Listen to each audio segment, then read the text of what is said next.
Together, 51 gigabytes for 7 days for only $2,000. Live the experience with Digicel. Activate today on the My Digicel app.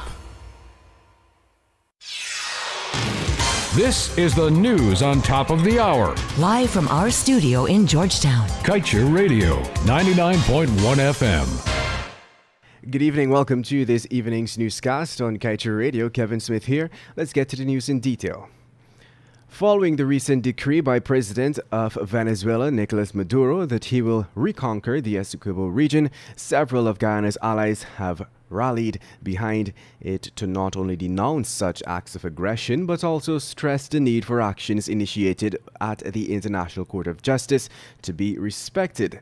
The calls regarding the legal process were also made in the face of Maduro's announcement that he intends to send a request to the Secretary General of the UN, Antonio Guterres, to lead negotiations between Guyana and Venezuela as an alternative solution to the ongoing litigation at the ICJ. But Guyana's advisor on borders and agent on the case, Carl Greenidge, has categorically stated that the ICJ is the only option.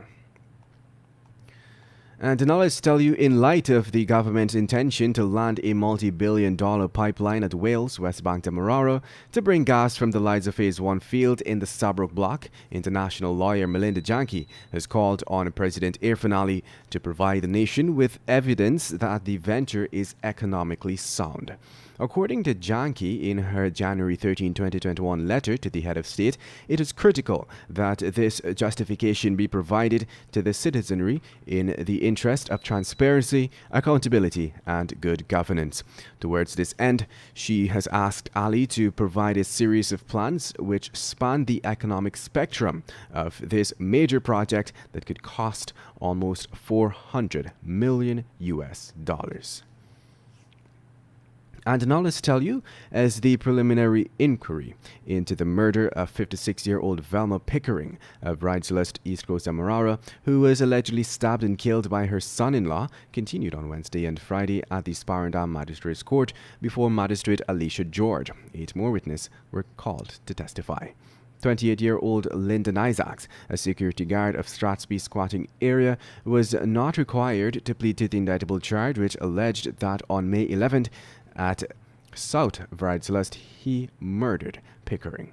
When the matter was called, police prosecutor Vivian Adolph on Wednesday called 5 witnesses to testify. Those witnesses included Pickering's husband, brother and sister, and 2 neighbors. While on Friday, 3 witnesses testified. Those testified were 2 detectives and a police constable.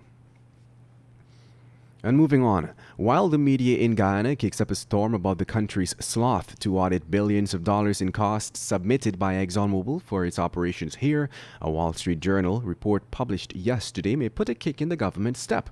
2 journalists, Christopher Matthews and Emily Glazer, reported that ExxonMobil is the subject of an investigation by the Securities Exchange Commission, or the SEC, a powerful independent agency of the United States, tasked with maintaining the fairness and orderliness of markets.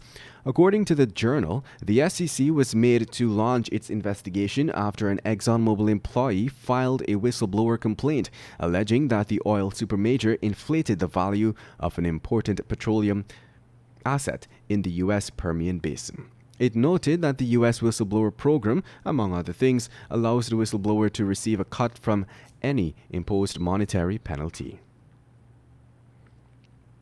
And moving on, a fight yesterday erupted in the chute of the Georgetown Magistrates Court between the 3 suspects who were remanded to prison for the gruesome murder of the Henry boys.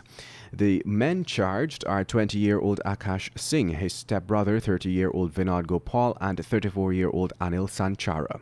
Sanchara and Gopal were slapped with 2 joint charges. The 2 men declared innocence, Sanchara saying he was brought in for marijuana. Singh was charged separately with 2 counts of murder. The matter was adjourned to February 2nd, 2021. When the matter was called, Singh was brought down first after he was attacked by Sanchara and Gopal in the prisoner's chute.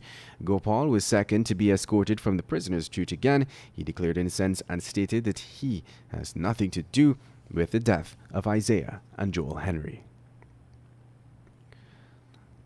Let's tell you now, with aim of ensuring that citizens benefit from the maximum extent possible from the lucrative oil and gas sector, Guyana's laws should mandate a minimum target for the participation of locals.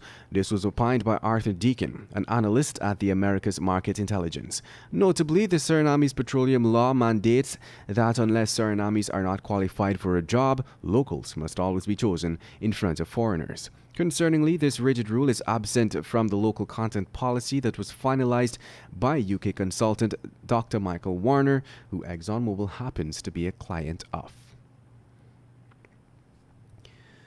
Meanwhile, the subject of oil and gas was notably absent from his first media conference for 2021, but opposition leader Joseph Harmon criticized the governing PPPC decision to engage Washington's lobby firm, the Cormac Group, to represent its interest in the international front.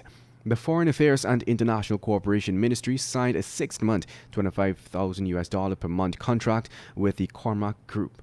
The opposition leader, however, is of the contention that the governing regime has clear-cut access to a well-equipped foreign ministry that can perform the same acts as the Cormac Group, thereby making it a nonsensical move to hire a separate lobbying firm. And finally, let's tell you, hitting its second unsuccessful well within the space of just 2 months is ExxonMobil. This follows after the U.S. oil giant announced yesterday that drilling at its Hassa-1 well in the lucrative Stabroek Block did not encounter any hydrocarbons. However, despite the company encountering a fruitless venture, like the Tanaga-1 well in the Kaieteur Block, Guyana would still have to foot the hefty bill for the drilling of this hole.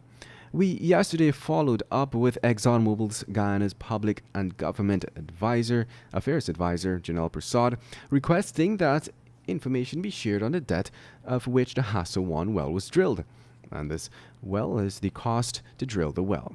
She, however, declined to say more that was offered in a statement. Want value for your advertising dollar? Then place your ads on Kaieteur Radio's newscasts. Streamed live on 6 different mediums, reaching hundreds